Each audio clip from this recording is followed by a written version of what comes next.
not around. Thankful for everyone else being with us today, and thank you all members of the public for joining us. And are we up on to where we can officially start? It's preparing to live. We have brand new technology this week now. See, our screens are much bigger, the microphones are different. IT just completely renovated this room, so Okay, gone through the learning curve in the last hour. I think we have like magic overhead microphones, is that right? Can you all hear? Yes. Wow, that's terrific. So welcome everyone. I'd like to call this meeting of the Resiliency and Sustainability Advisory Committee to order. I'd ask you to join me in a moment of silence and please reflect on the service of our veterans and those who serve our country, men and women who serve our country with Veterans Day being this weekend.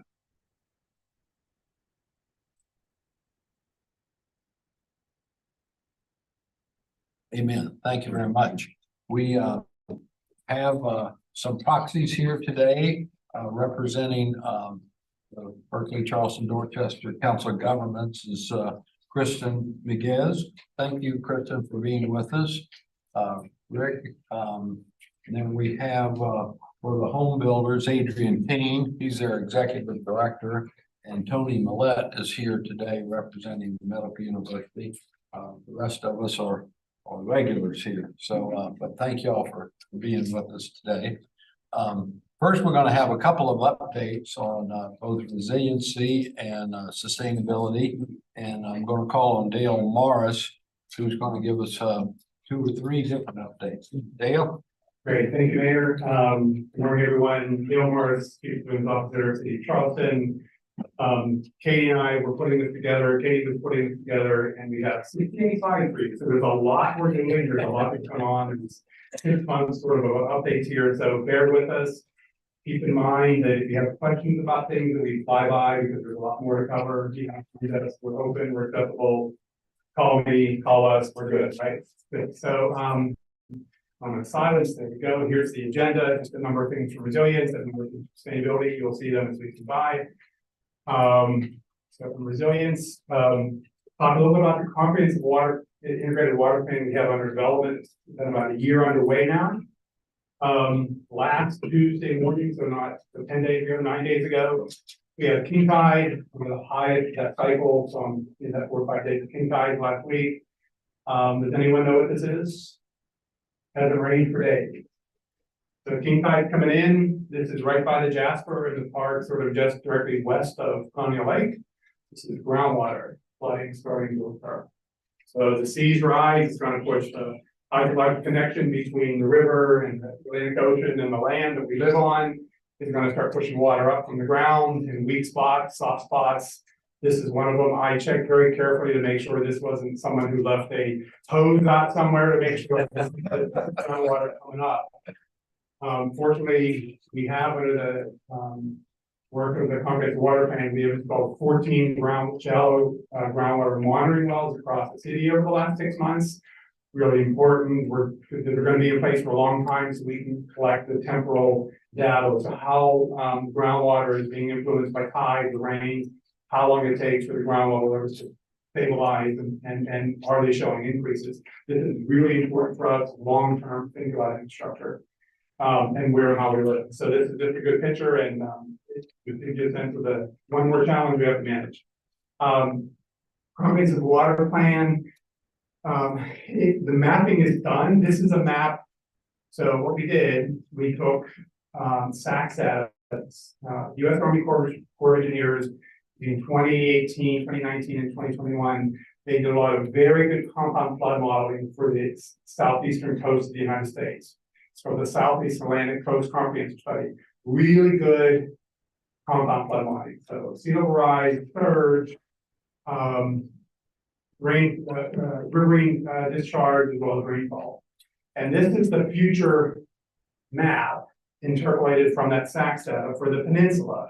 So the dark blue is sort of where your normal high tides are going to come in, your maximum high tides are going to come in.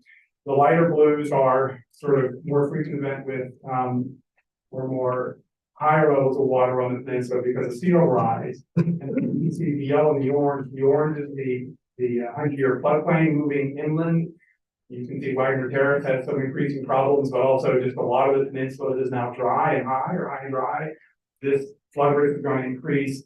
And on the other maps, we're going to show you where compound flooding has occurred. So this is just what's going on here. This is going to help the city going forward. This is projected to 2050. And this is not modeling, this is mapping. We don't have enough money to do modeling for the entire city like this. Here is the Interwest Ashley Map. To draw your attention here to the areas south of 17, south of Savannah Highway, you can see a more complex relationship with water in those areas. The tides are coming in, and that light blue color, and you can see at the top up there by between the North Bridge and 526, that light blue color is compound flood. So you're going to have much more difficulty with compound floods in some of these places. And I'll draw your attention to the Forest Acres basin is and the Woodwell Basin, and you can see this yellow zone trying to form to connect those two basins. So this is now, if we don't manage the tidal influence because of in this area, because of sea level rise, that basin wants to connect. And we have to figure what that means for water quality, environmental quality, and being able to live there safely. So these are the things the water plan is trying to tease out with its maps, and you can again look at all the challenges over on the Citadel Mall area and what that means. Here's Interwest Ashley. Again, Mother Nature built a system to move the water around. You can see it in these colors. It's wonderful. We have developed in some of these areas, and we're going to have to figure out how to live there going forward. So this mapping is really important. The water plan team is going to make a number of recommendations for projects, pilot projects, and land use policy, and governance strategies, and just investment to move forward here to be able to sort of manage this for the next 25 years. And then one other thing we're doing in the water plan, again, there's much more work to be done. We have mapped the environmental justice communities in the city of Charleston, and we've overlaid that with current and future flood risk. And the reason we're doing that is that will be a screen for our pilot projects. This will be one of the criteria we look at when we recommend certain projects for the city. And again, these darker sort of orangish reddish colors, those are where the environmental justice communities are. This is from census data. And then we map the flood risk on top of them. So this will all be available to you when the draft comes out in January. But just keep in mind, this is important work for how do we take it. Another thing that's just sort of getting underway informally, but formally will kick off next year. So y'all know we had this feasibility study with the U.S. Army Corps of Engineers for storm surge management and risk on the Charleston Peninsula. The Army Corps puts their feasibility studies in buckets, and the one for the peninsula storm surge, coastal storm surge. There's another bucket of flood risk mitigation that the Army Corps of Engineers uses, and you do feasibility studies under those programs for tidal and inland flooding. So the two separate buckets, and that's there. So we had authorized in 2020, but only funded in 2023. This is federal government funding. An authorized study to move forward to look at tidal and inland flooding across the city, and not just the peninsula. We will kick that that project off in 2024 early. We just had a meeting 2 days ago, an informal meeting with the Army Corps, 3 hours. What the models we're going to use, what demonstrations we're going to do, where we're going to focus. That is sort of, we're planning for that. The study will kick off in early 2024, assuming City Council funds the city's portion of the study. It is funded 50-50, so it follows a 3x3x3 process. 3 years, 3 levels of technical review, and $3 million. And we have to pay half of that. That is a standard U.S. Army Corps process, and we're following it. One of the really nice things, 2 really nice things about this. The federal policy that governs how the Army Corps looks at flooding or looks at projects was updated under the Water Resources Development Act of 2022. This is the right-hand block of information. Word in 2022, Section 8106, allows the Army Corps of Engineers to get at more types of flooding within their flood risk mitigation studies. And so you can look at all these drivers of flooding, tidal influenced rivers, bays, estuaries, rainfall, groundwater, tide of any magnitude, frequency, and sea level rise. Now you're getting the Army Corps of Engineers, and they're able now to look at these many variable flood risks and try to understand what that means for your project recommendations. Prior to this, they could only look at a rainfall risk or a tidal risk or a storm surge, but now they can combine. This is a tremendous advancement in federal policy, and this will govern how we do our own tidal and flooding in the study here. And just for efficiency of investment and purpose, we are using the water plan mapping and the pilot project areas that we see as being most necessary in the next 5 or 10 years. We're using those to scope and start our studies with in the tidal amendment study. So there's an integration across these two studies. And fortunately, the SACS data that we use for the comprehensive water plan is what the Army Corps would use, so that's really good. And again, any projects that we recommended out of this study after 3 years will be funded by Congress at 65%. So that really helps stretch the city's dollars. This is how we leverage federal dollars to help us do things we need to do here. Slide advance. There you go. So one other thing, just briefly, the Woodwell Group, as you know, that's a prestigious research organization up in Massachusetts. They have a separate arm called the Woodwell Group. Woodwell approached the city a little over a year ago and said, hey, do you want us to do future conditions modeling for you for sea level rise and rainfall and compost? It's for free. And of course, nothing for free, but in fact, this is because it's funded by philanthropy. Woodwell, this effort to help localities is funded by philanthropy. And they said they wanted to do it for the city. One of the things we're trying to improve upon in the region, in the area, is to have regional collaboration, because water doesn't care if you're upstream or downstream of the political boundary. Water moves up and down. North Charleston and whatever, Berkeley County, they are inland of us. They are upstream of us for tidal events, right? So we need to try to figure out how the water is moving across. So Woodwell did this future conditions mapping using intermediate high levels of emission scenarios. And they showed what's going to happen. This is looking out to 2100. Okay. And what was surprising, nothing in the city from this modeling surprised us for the city jurisdiction. We knew this from the water plan mapping. We could see this in the mapping, and you can see where it's at. But all of these green areas, sort of teal areas across the county, it was very surprising for the city of North Charleston and very surprising for the town of Mount Pleasant. So what we did, we had discussions, how can we drive better understanding of this information to drive regional collaboration? Based upon our water plan, we showed that to the BCE COG, we showed that to Berkeley County, we showed it to the Mount Pleasant and North Charleston. So why don't we try to get a water plan, regional resilience water plan for the Tri-County? So NOAA had a grant opportunity out called Regional Resilience. They asked people to submit a letter of intent. We drove a collaboration with Berkeley, Dorchester, and Charleston County, and then various municipalities within those. Berkeley County, sorry, the BCE COG, thank you very much. They wrote this letter of intent. Of course, we gave them a lot of good information. The letter of intent was accepted. There were 820 some applications to this. They selected 130 or 140 to submit a full application, and we are one of them. So we are going to make this very serious application going forward, so we can then drive, if we're successful, we'll drive a regional water resilience plan for the Tri-County. So it's really good, really exciting stuff. An update on the Seawall, that's the Army Corps project for the Charleston Peninsula. Taylor and I, we get asked a lot of questions, and they are going to ask a lot of questions. There are other questions. We put together this FAQ. It's online. It's on the Sea Level Rise strategy, but you can use the QR code and you will get an update on it. So this is something we're doing, and we will keep this updated as if and as the project moves forward. Union Pier. So Kendra is here, as you may know. The city and the developer for Union Pier, they paused the project. There's sort of a restart underway. And there was a drive by a number of the stakeholders saying, what does the water plan team think about this Union Pier? Did Lowe did a good job? Did their engineers do a good job with water resilience and all that? So the water plan team was asked and funded to do a number of work projects for Union Pier.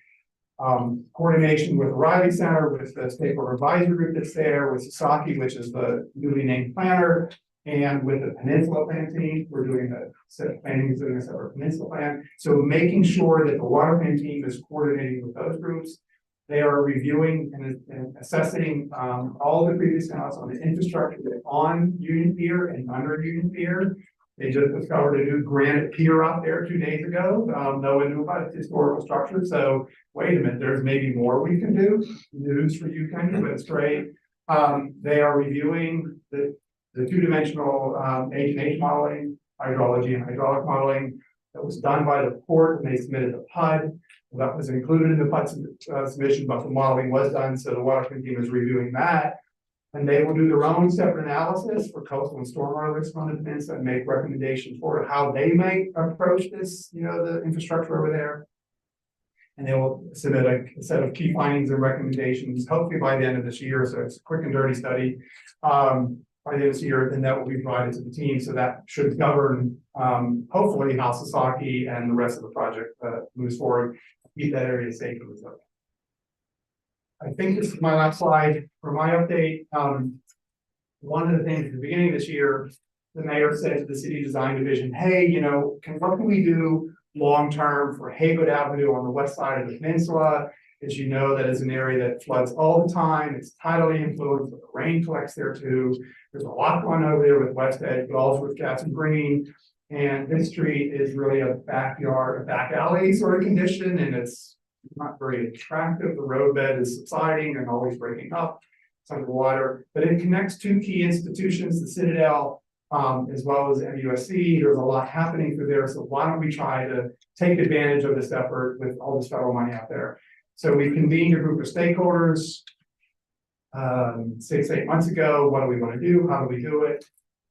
We are getting ready to start a stakeholder funded and city funded advanced or quick and dirty planning effort for this area over the next 6 to 9 months. And we will use the outputs of that planning effort to apply for implementation grants, not planning grants, but implementation grants under all the federal money that's available. So this is exciting over here, and it's going to line up also with what's going on with Gadsden Creek and West Edge and Gadsden Green and the medical district. So it's really important stuff. We thank the mayor for sort of prodding the city staff to also take this on. We have a lot to do, but it's good.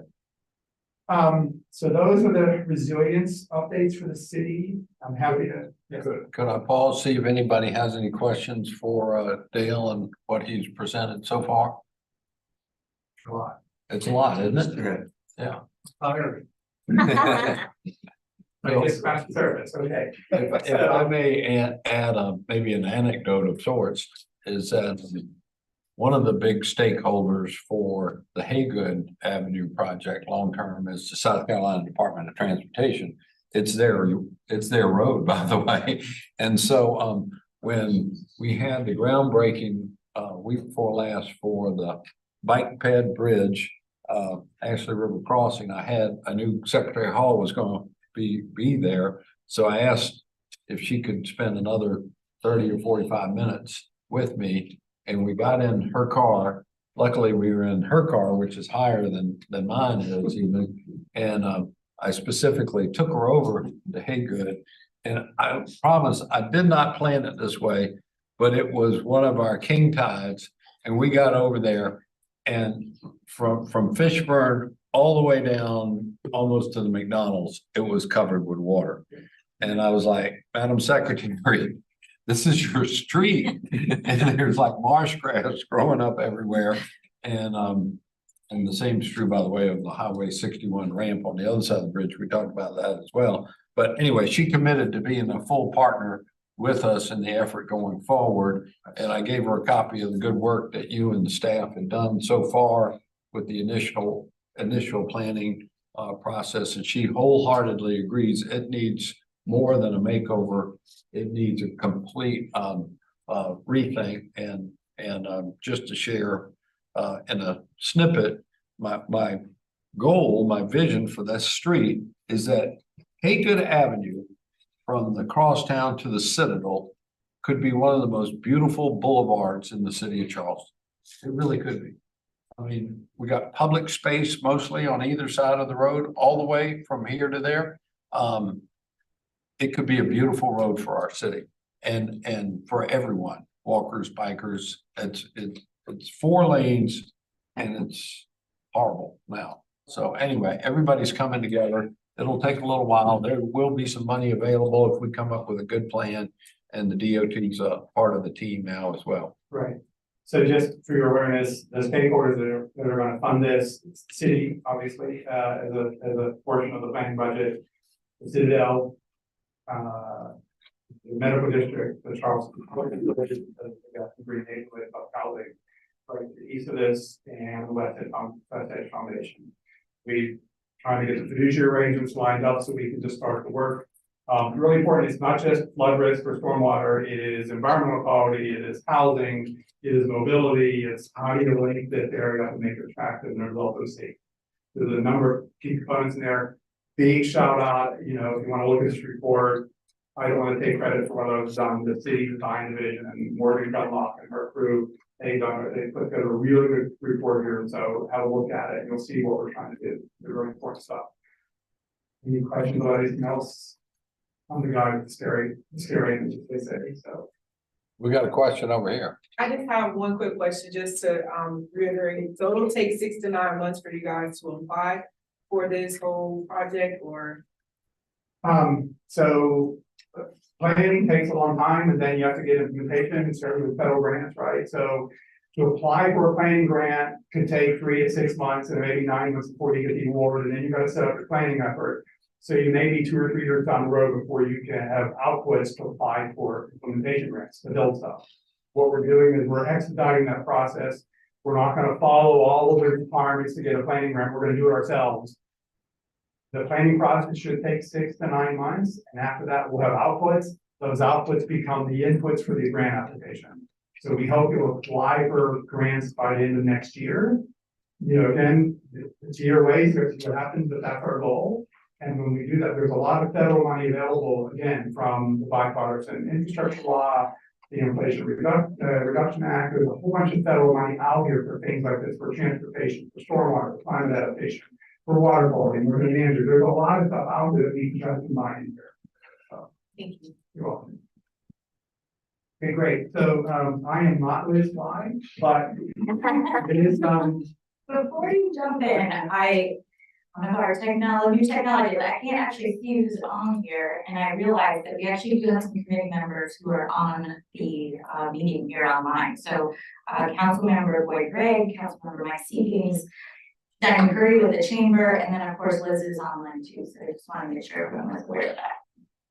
great. Thank you, Katie. Thank you for that. My apologies to my My colleagues on too. council when they were here physically. I didn't think they'd be online. Welcome, everyone. Thank you. So Liz was supposed to be here, Dr. Fly, we call her Liz. Liz was supposed to be here and present information on the nature-based exchange.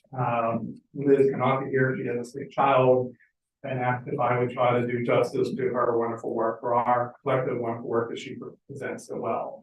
So I'm going to try to summarize very carefully. There's a lot of information online here. So, so 2 years ago, there was an effort by the Nation Conservancy and some of the local design engineers, as well as the Clemson Design Center, the cigar factory. How do we think more and better about nature-based projects and nature-based features? And how do we get more of those into South Carolina projects? Not only in the city and not only in the county, but upland too. We have different challenges here on the coast, and there's the Midlands, and there's the TV, and there's the upland and all that. How do we get more nature-based projects or nature-based features added in the project? So this is the team, Liz and Nicole Pell from the Nation Service. They led this, they pulled this along. And again, the partners were Biohabitats, the national ecological engineering firm. The president happens to be based in Charleston. Circulus is a wonderful landscape architecture firm here in Charleston. Robinson Design Engineer is a wonderful, super successful ecological engineering firm, environmental engineering firm who does these things across the Southeast. So that's good. Again, the Clemson Architecture, the program here in Charleston, and then the city. We were also part of this. So we worked on this for a number of years. And we're teasing out, what are nature-based features? We got to explain those to folks. Great infrastructure. green infrastructure, natural infrastructure. The Army Corps calls this natural and nature-based, so Mother Nature can teach us a lot. She provides a lot, and maybe if we mimic some of the things that Mother Nature does, she can also help us get out of some of these problems. The challenge of these is they're hard to go into projects sometimes, right? Because of the kind of cost assessments and project features and the performance and what we don't know, say to a pipe and a pump. We understand very clearly how those things work. We know intuitively that nature-based species can do a lot of it, but they can't do all of it. We don't know their exact levels of performance. And obviously, if you're trying to do a project, you want to be exact. So this is one of the challenges, not just here in Charleston, it's across the world. We are trying to develop and implement more natural nature-based features within projects, but it's hard to get the engineering sort of the performance science right, as well as the economic science and the economic monetization, which informs then whether the project is viable. So we work through this. Again, the goal of this effort was, to simplify existing knowledge and information on NMBF and natural nature-based features, align it with opportunities that varies within the state, so it wasn't just Charleston, and then try to move towards some, programs and projects and equitable steps for implementation. We had our first workshop a year and a half ago in May. We worked with a number of the stakeholders and participants and said, hey, what do you want to do? So it wasn't us driving, and we worked with the people who were just saying, what do we want to focus on? We had a number of workshops, and you can see these about every few months, working on messaging. What are they? How do we communicate that to people? Because a lot of people underestimate or overestimate what Mother Nature can and can't do. So we want to make sure we're telling the true story here. Planning and funding and equity and design standards, the last two. And then last Thursday night, Liz and the Clemson Design Center here had a wonderful event at the announcing the compendium. So the summary of all this work is right here. You all ought to look at it. If you want, Katie. It's a wonderful sort of explanation of where we are, what we're trying to accomplish, what we're doing. Again, one of the things y'all should keep in mind is, Mother Nature needs a lot of space to do her wonderful things. So when we think about projects, we need to make sure we have the space to do that. Again, one rain barrel, one rain garden, one thing in one small parcel it's an incremental benefit. But if you get a bunch of those lined up in the same spot, then you get much bigger benefits. When you think about a little small marsh restoration and 3 acres versus 100 acres, the performance changes. And so this is what we need to think about the scale of these things, right? And we're doing one, the city itself is doing one. Two actually, one on Barbary Woods and one in Charlotte. The BCA, the benefit cost analysis, this is really tricky. I don't want to go into it, but the federal government and state government and international governments and economists, they're fussing with this stuff, trying to figure out better how do we quantify the benefits of these things so we can monetize them and put them in projects. So resilience is just more than water and flood mitigation. Again, there's all these other benefits that Mother Nature provides to us, and we include these features in the projects, and we need to figure out how to explain those, and then how to make sure the community understands those things so that they want to support them going forward. And again, there are challenges sometimes when communities see what a nature-based feature looks like in their backyard, and it surprises them. But we're trying to let Mother Nature teach us, let Mother Nature's processes to allow us to go forward. So we have to educate, empower, and engage folks on these things. And there's a whole bunch of design work in here. You can look at the project. Here is the compendium, and there was a smaller sort of pamphlet that was included with this. These are available online, so you see the link up here. Please go look at it, study it, and there will be a test at the next RFAC meeting. There's also a podcast here, so go listen to that. It's sort of exciting. And there are next steps. So this was sort of the first couple of years of work. Liz and the Nature Conservancy have been very successful getting some more grant funding for this, and this is what we're going to go take on with the next sort of level, next couple of years of work.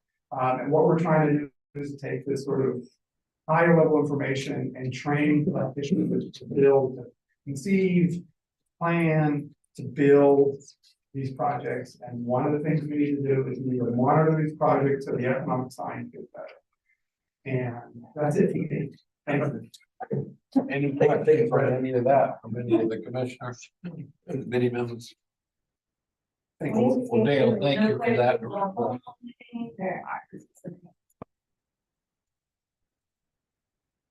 And next up, Katie's gonna bring us up to date on the number of sustainability items. All right, I'm just gonna use this little film line. Thank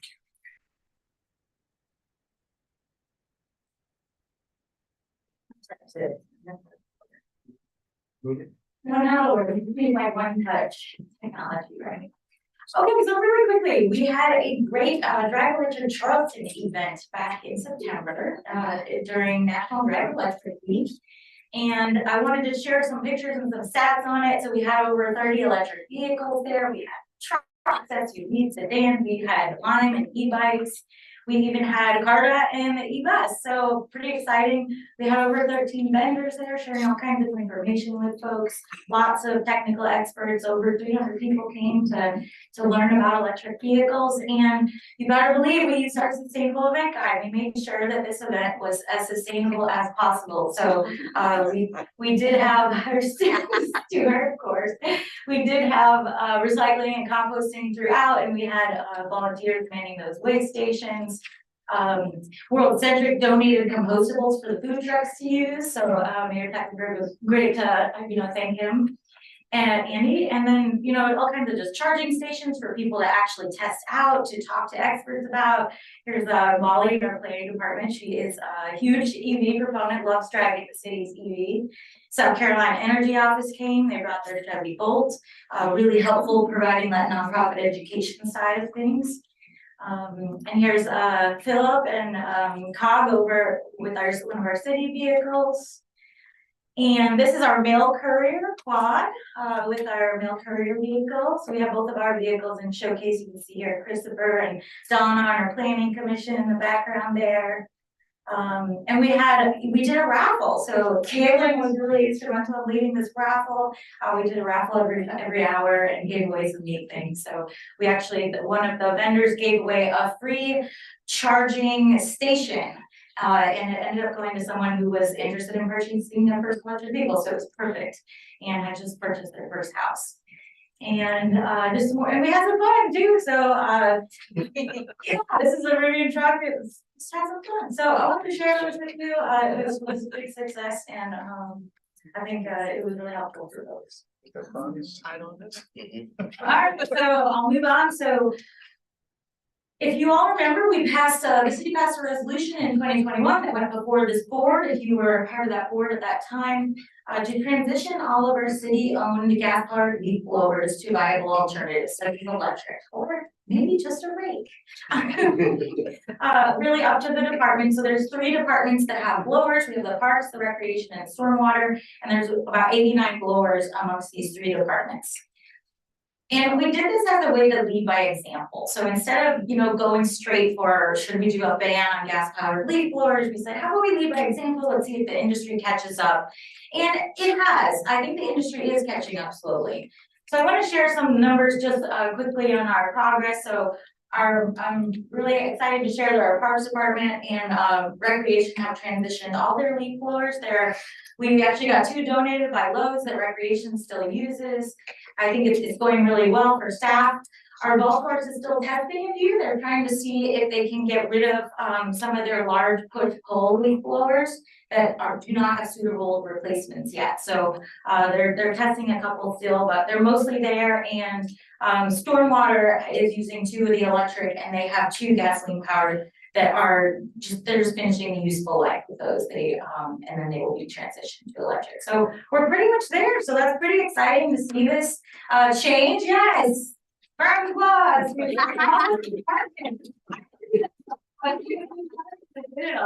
you very much to the department heads for their leadership on this.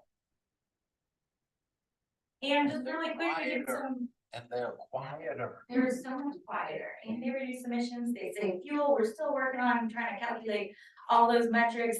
I know Tracy's on, so Tracy, that'll be another project for us. But really, it's quick, some numbers you can see, just eliminating these 89, actually I only calculated for the 86 blowers.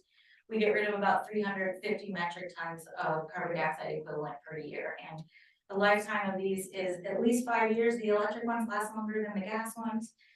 So over 5 years, you can see that major impact, because we know that these blowers have significant emissions because their engines are just not efficient. So pretty exciting. Okay, so moving forward, as you all know, the city passed a single-use plastics ordinance regulating disposable plastic bags and food service items that are not compostable or recyclable. So pretty much we are encouraging, make sure that all the disposable items are recyclable by Charleston County or compostable. That is our code right now. We got some really good data from the Coastal Conservation League and some theses done at the College of Charleston, where we actually have some litter sweep data where we have some before and after numbers we wanted to share with you to let you know our code is working. So this is straight out of a thesis, Jessica's thesis and Hope's thesis, and you can see from 2013 to 2021. It was really challenging finding like the exact same litter sweep in the same location. Of course, these are all, there's variables to these, how often has it been occurring. So this data set really only compares a couple litter sweeps, and that's something we want to try to correct and get more data in and have a consistent data input from all the great organizations that are doing litter sweeps, because there's about 5 of them in the area, and a lot of them are actually already putting them into the same system. If we can just work on the geographic pieces, the timing, things like that. But I did think that this was worth sharing our success. So you can see in this study, you can see a decrease in the plastic bags, tremendous decrease in the plastic bags, and a tremendous decrease in those foam containers and cups. Now the foam pieces went up. We don't know why. That could honestly be part of all those cups and foam containers that were there in 2013 that are breaking down that aren't going anywhere. So that could be one explanation. But Dale and I thought this was pretty neat data, and we wanted to share it with y'all to show you that this ban is working, and this is how other cities work on sharing progress on their bans too. They use litter sweep data, so it's important stuff. All right, so the next part of this, I'm going to insert a little humor since when we talk about codes, they can get a little, boring. So, so the next part of this piece is to consider a draft amendment to address these extra thick plastic bags. And I'm going to pass these around. You can see here's an extra thick bag, and look, they can do it. They can make a paper bag. So this is possible. So this is really this amendment really only affects literally a handful of businesses. I can count them on one hand. It's Walmart, it's Lowe's, it's Bottles, Target. It's only a couple organizations, but they have a huge footprint. You can imagine how many of these are given out at Walmart right now. It's intense. So even though this is such a minor change, it really only affects the large businesses. The large businesses already are familiar with codes like this. They do it in other states. You can see they already know how to order paper bags. And there really isn't a price difference in these products. We don't know why they're choosing it. I have personally called and talked to every store manager about this, and sometimes they say they'll have the paper bags if people choose, and we're like, we just want you to use the paper bags and encourage those reusable. So this very minor amendment to our current code could make a really big difference getting rid of this extra thick. If you can imagine if this extra thick bag ends up in our marshes, it's now breaking down and there's more plastic being added to our marshes. So this is a concern. So we've talked with other cities in the country that have faced the same challenge, believe it or not. It's not just Charleston, and they've actually tested a way to fix this loophole, if you will. And basically, it's an alteration to our definition of what a reusable bag is. And you can see on that code, it's listed on the back of your agendas, that it basically just adjusts that definition of a reusable bag to include not include heat and infused candles. And that would, according to all these other places, they think that will get rid of this problem. I think it's worth a try. And like I said, it doesn't affect a lot of people, so it will be really easy to reach out to the 5 businesses and let them know that this is happening. We did put a 6-month grace period on this, so they will have time to adjust and reorder. And then there's a second part of this ordinance too that talks about, and I should say this This draft ordinance has been, many of you have heard this before, we've talked about this committee for about 2 years now. So bringing it back, and seeing if this is the appropriate time to bring it forward. One of the concerns from the committee before was making sure that all the other jurisdictions in the area pass the same codes, so our codes are consistent, to make it easy for businesses. We want to make it as easy for businesses as possible to follow this and to save money. So we have been in touch with the other jurisdictions. They are willing to update their codes to match ours. They said, you guys go first. So, so that's where we are. So the second part of this code is about to-go cutlery. So think of, you know, when you order Uber Eats and it comes to your home and they throw cutlery in there in a plastic bag with a napkin and a straw, and you're like, I'm at home, I don't need this. So there are states that have put this same exact verbiage into their ordinances, and basically Uber Eats and all those online places have adjusted. They now have a checkbox that says, I need utensils. And it's the same thing. So this would affect those online food orderings. They already have the capacity to change those apps, to update them. They've done it in other places, and it would affect drive-thrus. So think of when you go to, you know, if you go to McDonald's, you go, here's a better example. You go to Taco Bell, they ask you, do you want hot sauce, right? They say, what kinds do you want? They spend like a couple seconds talking about it, right? I like Taco Bell. But why couldn't they ask you, do you need a straw? Do you need a fork? Like, right? Instead of just throwing that stuff in there. Now we do, it does allow for self-service stations. So for example, if you order, you know, from a restaurant to go, you go in and pick it up, there could be a self-service station right there where you could grab a fork, grab a straw, and it doesn't affect anything. If restaurants are already putting all that silverware and utensils in that bag, then they're just wasting money, right? Because that's a lot of items you're giving out that may not even be used. So that's one way businesses can actually save money with this piece, is by just doing it upon request and having that self-service station. So. All right, are y'all up for recommending this to city council? I make a motion to recommend this to city council. Okay, second, we have a second. Y'all want to talk about it any? Anybody got discussion? This did come to us months before. Okay. Yes, Stu. I want to go back to the original ban on single plastic bags, and when we first proposed it, even members of the city council saying it's not going to work, it's not going to happen, and through Katie's efforts and the grants that you got, I don't remember how many meetings, but we had loads of meetings throughout the entire community, and you must have given out thousands and thousands of multi-use bags as a replacement. It worked, and nobody complains. And what we're seeing, if you talk to people from the aquarium, and you talk about all those turtles that come in with plastic ingested and all those different things that continually happen, we have to do this. So, thank you. Anyone else? All in favor, say aye. Aye. Any opposed? We'll send it on to city council. Thank you, Kate. Okay, Somebody just commented from Surfrider that they just recently did a cleanup near Ravenel Bridge and picked up 10 Walmart bags. okay, any comments from the committee members? Nope. Okay, if any of the committee members voted against, please let me know so I can document for the record. Or I will send you what it's worth. Okay, so let's move on. You share it. It's in this one. Okay, Charleston rain groups. Let's go through this really fast. So we didn't have funding in our budget this year for rain group, but they all work some magic, and you know we made this a priority in our budget this year, and we actually got matching funding from Charleston County. So this fall, our Charleston rain group mini grants were open to county residents and city residents, and we had $10,000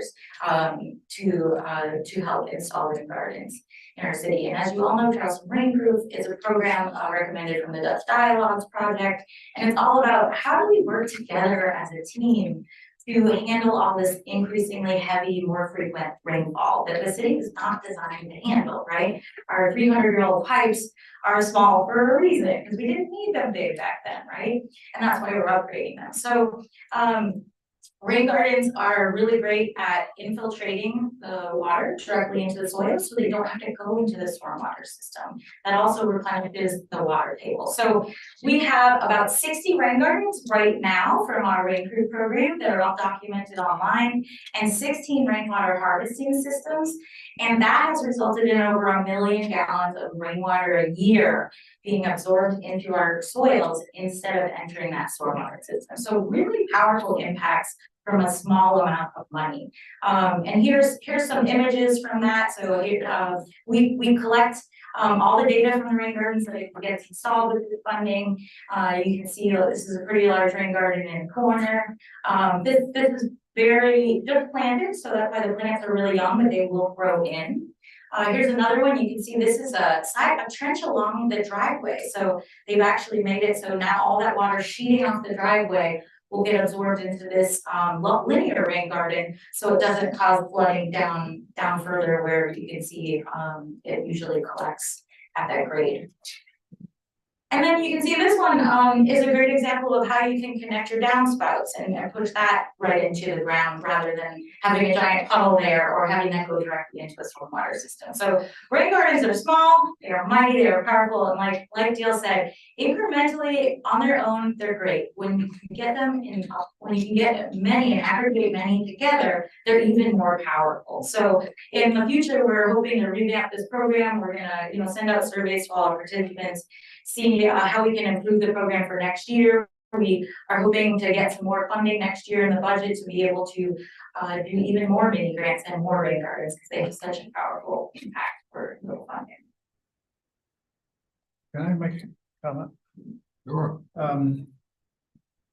don't know how to do this exactly, but I'd like to ask the committee if they would endorse the request to City Council for additional funding for this program.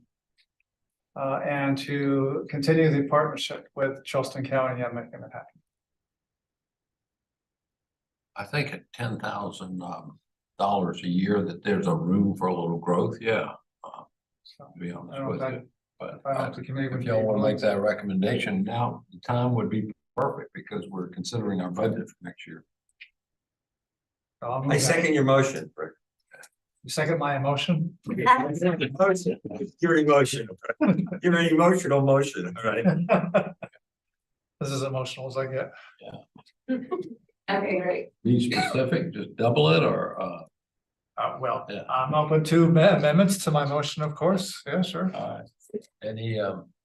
any discussion? Well, I mean, I would just say I have no idea what the budget looks like for the city, and I don't know what it would take away from, what other programs it would take away from, so not knowing that, I don't know, I think it's a great idea, but not knowing where the budget is, it's hard to say. Yeah, but it's only. Is there a staff recommendation?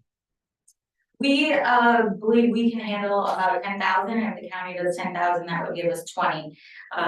Bearing in mind that it's me managing this program in addition to any other programs. That's But eventually we that's have why a we want to full-time do it. staff person for this.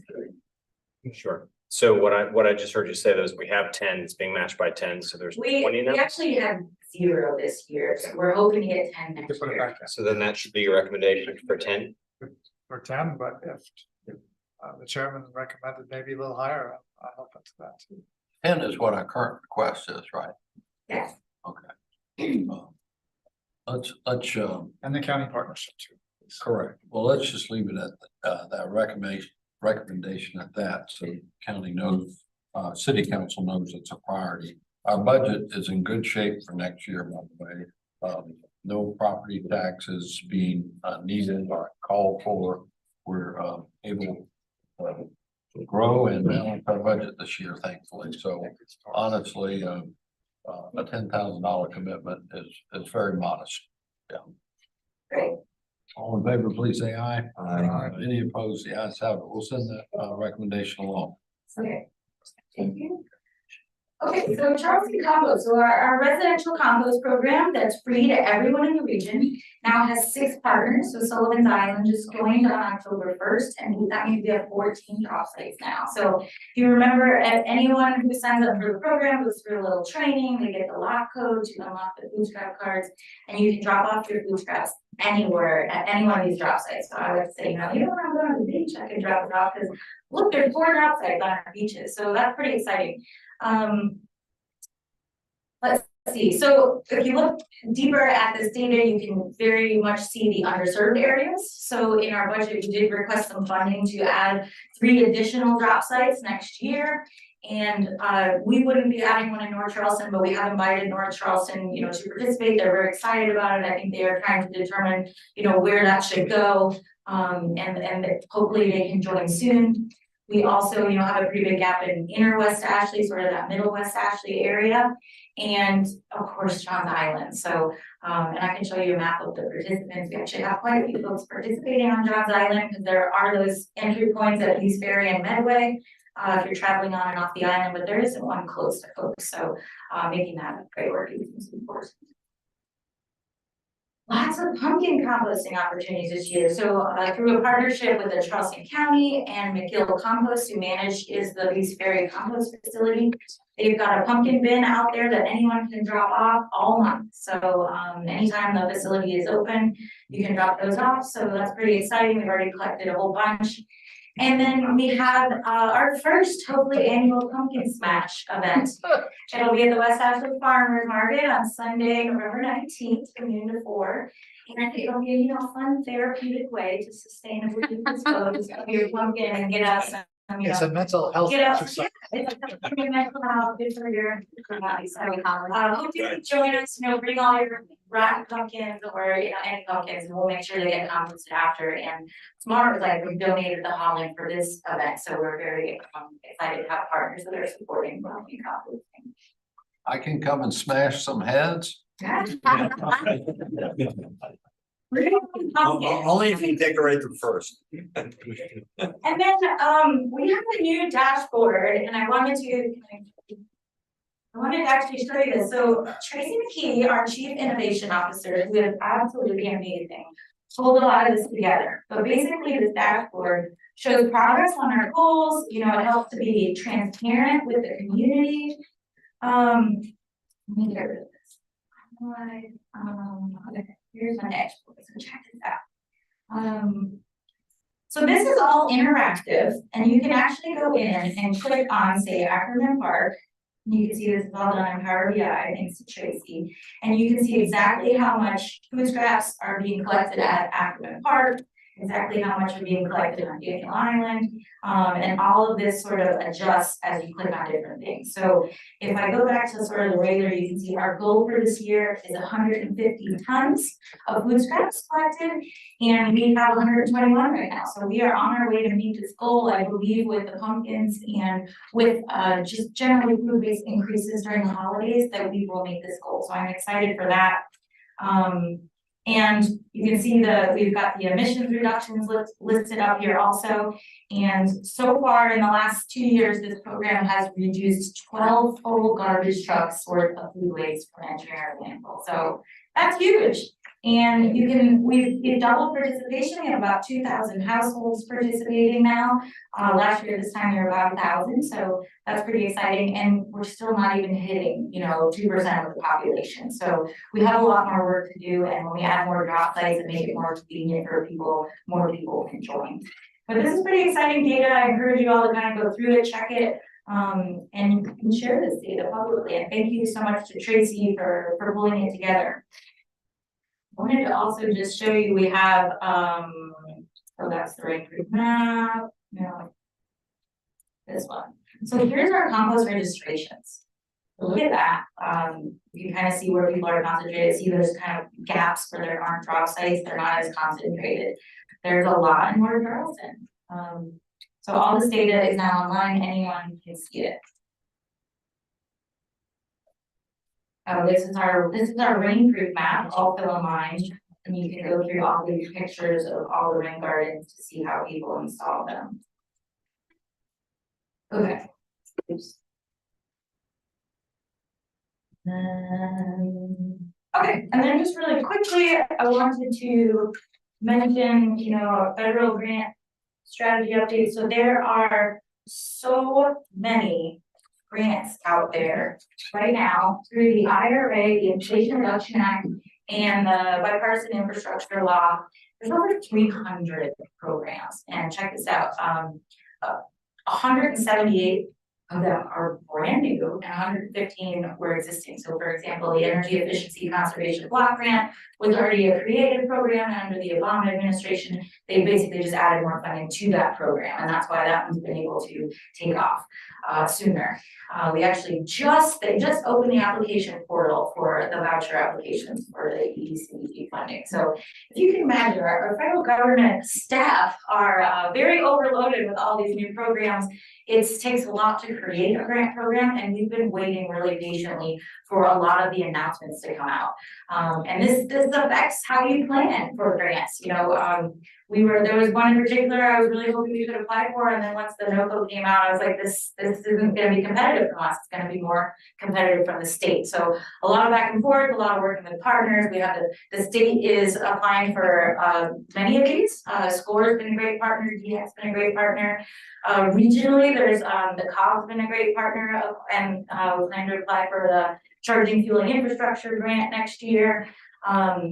There's so many partnerships of others leading some of these, which is great because it takes the burden off of us to apply for them and to manage them and to report on them, which is actually the hardest part, is managing and reporting. So we have all kinds of technical experts that have, you know, volunteered to help. I have numerous people I can call it on a second's notice to say, hey, tell me about this program. Do you think this project would work for it? So all those conversations are happening, and we wanted to make sure that everyone knew that. We're also planning for future grant cycles. So for example, there was a great tree grant that was out this year, and we purposely said, we're gonna make our strategy for this tree grant to apply next year, because we know we are doing our street tree inventory right now. We want to wait to have that data and plug that in to then go plant and maintain trees appropriately next year. So we have that sort of earmarked as a project for the spring, just like the charging fueling infrastructure, as soon as our regional EV infrastructure plan is done. So if this sounds overwhelming, it is, you know, very, very cumbersome. Lots of, you know, reading, talking with folks, trying to understand this, and it's complicated. And yeah, so we're working on it though, and I know we're getting ready to hire our second grant writer, so that's really exciting too. All right. Okay, and that's all I have. Are there any questions before I turn it over to Dan?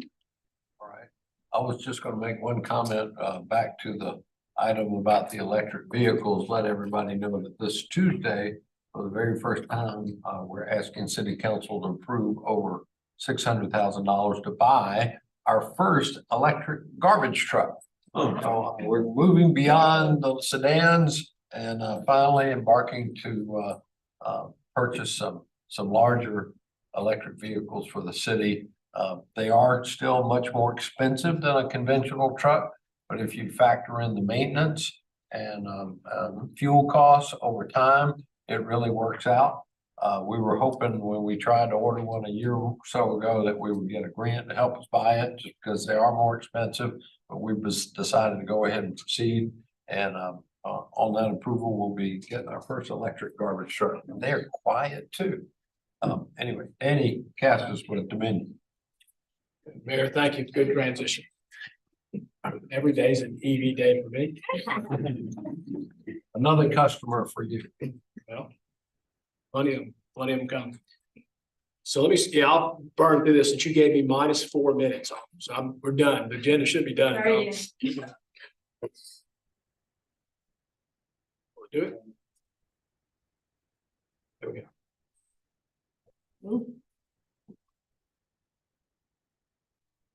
Time out.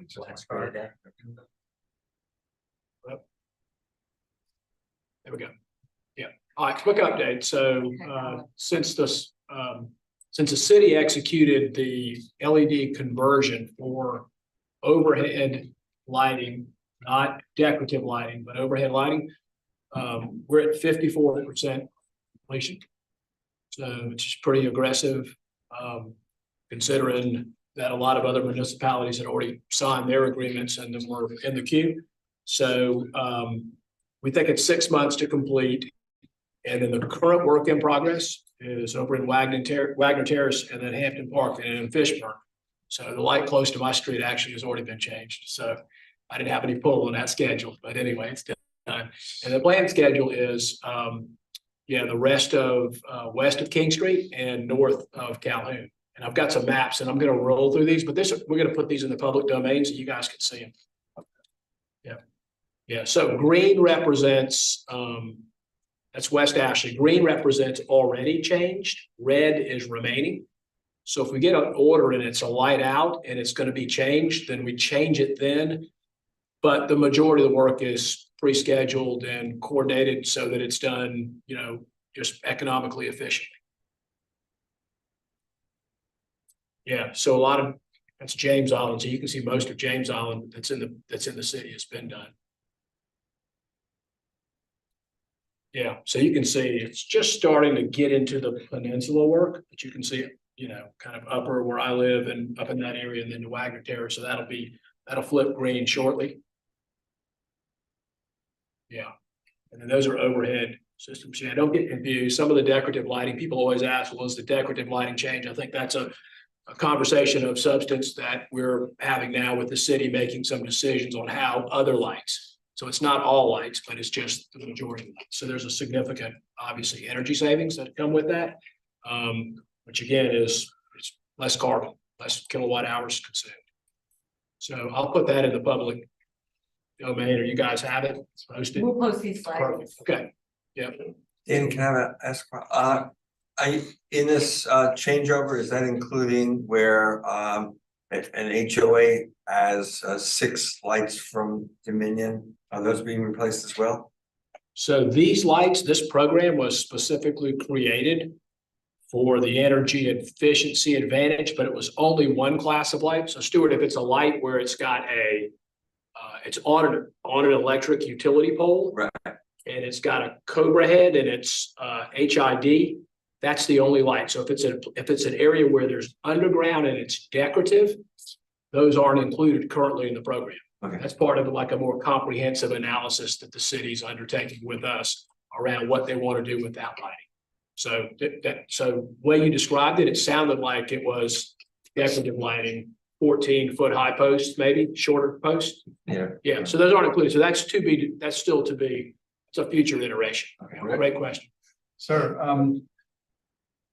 how do you handle neighborhoods which are sort of multi-jurisdictional? How does that So on this class of lighting, generally all jurisdiction, all governmental entities are generally in agreement. So if you were St. Andrews Public Service, James Island Public Service District, Town of James Island, they're all part of it. Yeah. So what we did is we offered an incentive essentially to make the transition before the technology phased out on the HID. Yeah. So generally everybody's been in agreement. That's great. So it's not, that doesn't always happen, but in this case, maybe we're sidewalks. Yeah. Andy, thanks for that update. Just a question. Sorry. Dan, I think it's great that you guys are doing that, and just 2 questions on it. We found when we've done our LED upgrades that the lights are just a lot brighter, and so I'm wondering if there's probably a huge safety benefit to the city from having done that, if that can be quantified. And then the other thing would be, with all of them replaced, what do you anticipate as the yearly savings and energy? Yeah, I don't have the yearly number, but it's significant. Yeah. I think Katie had looked at it, and that was part of the analysis and the transition. So that's a year over year, that's a guaranteed savings essentially. So it's about a third, I think, of the prior consumption. Okay.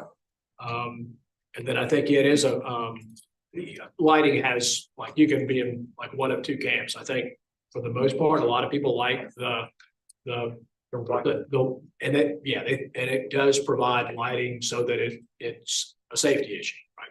So there are people that say, I don't want the type of lighting. Yeah, look, I did this whole transition actually 10 years ago, at least in Old Mount Pleasant. So they got a federal grant and they did the transition. I think of all the lights we installed there, we got 1 complaint. And so of the complaint, it was somebody who I think just didn't want some light cast upon their house, and I'm not sure they were doing something legal anyway, and maybe that's why they didn't want it. But I think once we get this transition, and then I think there's another like opportunity around energy savings that we can probably take advantage of too. so I know when I turn on the Fenwick Drive where I live off Folly Road, every time I turn now, I think there's a car coming from the other direction because there's a street light nearby and the light is so much brighter than it used to be when I turned. It was also always very dark, you know, I'm thinking there must be a car coming from the other direction. They are brighter. And, other than down at, there's a different set of lights, but down at Low Battery. Yeah. Where the lights are closer to the ground. We did remove some lights because our citizens said it was just way too bright, but those were different style lights. They weren't up as high as most of these, Yeah, that's why I just wanted to condition. These are lights that are already, they're elevated and they're already on a pole that's basically 35 or 40 feet. The decorative lights are much more, and they're essentially focused on maybe pedestrian, like the way they see those lights. So I thought the city taking a very constructive approach to looking at those lights in the places they exist.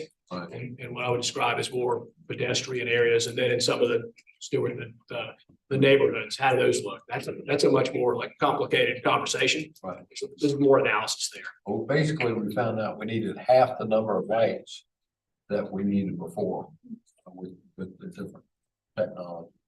So more savings, I guess. Okay, so we have a public comment period. Would anyone like to be heard on any matter? Please come forward and state your name, and I'm sure there's got to be somebody wanting to share something with us. Hello, Kelly Goldson, South Carolina Aquarium. What a fantastic update. Thank you for all you're doing to mitigate so many environmental issues that we're dealing with here in the city of Charleston. I would like to just comment on the, and thank you for moving the loophole forward, getting rid of the loophole for the thicker plastic bag. We have done a pretty exhaustive data analysis in the Litter Journal, the South Carolina Aquarium's Litter Tracker. We kicked that Litter Tracker off in 2017, and so we have a tremendous amount of data, pre-ordinances, COVID, and now post-COVID. And so we're able to see really trends in what's happening with those cleanups. First of all, in 2016, 81% of litter in the city of Charleston was plastic. And that includes cigarette litter because cigarette butts contain plastic and most cigarette litter is plastic. And it's currently at 74%. And we're finding that in municipalities across the state that we're working. So plastic litter is the majority of all litter cleanup. So it's a problem. I just want to put that out there. In the single-use plastic ordinance, approximately 25% of total litter were the banned items. So food and drink styrofoam, straws, and single-use plastic bags.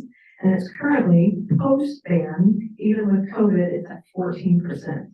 So that's another just great, those are some great numbers to say that your ban is working. And that's with an uptick in that type of litter during COVID and the takeout, we had to relax enforcement. However, 15% for the current year is still not a good number, and it's something that we need to focus on. And thank goodness Katie and the committee in the city is really taking seriously and enforcing the ordinance. Closing this loophole is really important. In just on the peninsula in 2023, there have been 875 retail bags, and we do specify retail bags versus non-retail bags. 875 retail bags have been picked up in litter sweeps just on the peninsula. That's not including all of the other non-peninsula city of Charleston areas. And anecdotally, a lot of those are these larger plastic bags. This is just a snapshot of what is out there. There are plenty of bags that are being picked up and disposed of, but not entered into the litter journal. And there are plenty that are still out in the natural environment that are not being found at all. So I just want to thank you for taking this on. We look forward to working with you for more exhaustive litter analyses as you move forward. Thank you. Thank you so much. Appreciate that confirmation. Anyone else? Hi, everybody. Good afternoon. My name is Brooke Walser and I'm with the Coastal Conservation League. I actually have a academic and scientific background in studying plastic particles in our estuaries throughout the coast of South Carolina. I came here today because I wanted to first say thank you to Katie for the recognition of the data that was shared with you all on the plastic bag and the plastic litter reduction from 2013 until 2021. And if you look into that data just a little bit further, specifically the plastic bags, you can see that there was a 50% reduction in the amount of thin plastic bags from 2013 to 2020, and that's great news.